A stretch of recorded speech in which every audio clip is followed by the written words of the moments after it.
வருமான வரி மற்றும் 16வது அரசியலமைப்பு திருத்தம். 1913ஆம் ஆண்டு பிப்ரவரி 3ஆம் தேதி அமெரிக்க ஐக்கிய நாடுகளில் வருமான வரியை விதிப்பதற்கான சட்டப்பூர்வ அதிகாரம் வழங்கப்பட்டது. இது அமெரிக்க அரசியலமைப்பின் 16வது திருத்தம் மூலம் நடைமுறைக்கு வந்தது. இந்த திருத்தம் அமெரிக்க வரலாற்றில் முக்கியமான பொருளாதார மாற்றத்தை ஏற்படுத்தியது. 16வது திருத்தம் மத்திய அரசுக்கு குடிமக்களின் வருமானத்தின் மீது நேரடியாக வரி விதிக்கும் உரிமையை வழங்கியது.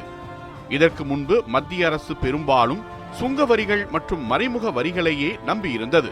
அமெரிக்க உச்சநீதிமன்றம் 1895ஆம் ஆண்டில் சில வருமான வரி சட்டங்களை அரசியலமைப்புக்கு முரணானவை என தீர்ப்பளித்திருந்தது. அதனால் வருமான வரி விதிப்பதில் சட்ட ரீதியான குழப்பம் ஏற்பட்டது. இந்த சிக்கலை தீர்க்கவே 16வது திருத்தம் கொண்டுவரப்பட்டது. இந்த திருத்தத்தின் மூலம் மாநிலங்களின் மக்கள் தொகையை அடிப்படையாக கொள்ளாமல் வருமான வரி வசூலிக்க முடியும் என்ற தெளிவு ஏற்பட்டது. இதனால் மத்திய அரசின் வருமான ஆதாரம் உறுதியானதாக மாறியது. தொழில்மயமாக்கல் வேகமாக வளர்ந்த காலகட்டத்தில் அரசின் செலவுகளும் அதிகரித்தன. பொதுப்பணிகள், பாதுகாப்பு, நிர்வாகம் போன்றவற்றுக்கான நிதி தேவையை பூர்த்தி செய்ய வருமான வரி அவசியமானதாக இருந்தது. ஆரம்ப காலங்களில் வருமான வரி உயர்ந்த வருமானம் பெறும் செல்வந்தர்களுக்கு மட்டுமே விதிக்கப்பட்டது.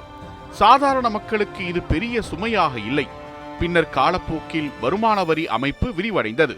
வருமான வரிமுறையால் அரசுக்கு நிலையான மற்றும் தொடர்ச்சியான வருமானம் கிடைக்க தொடங்கியது. இதனால் அரசு சமூக நல திட்டங்களை செயல்படுத்த முடிந்தது.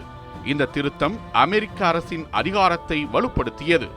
மத்திய அரசு மாநிலங்களின் மீது பொருளாதார ரீதியாக அதிக சுயாதீனத்தை பெற்றது.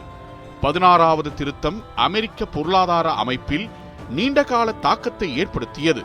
இன்றும் அமெரிக்க அரசின் முக்கிய வருமான ஆதாரமாக வருமான வரி திகழ்கிறது.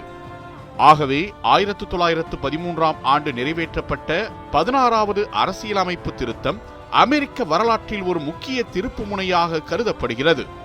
இது அரசின் நிதி அமைப்பை மாற்றியமைத்து நவீன அரசின் அடித்தளத்தை அமைத்தது.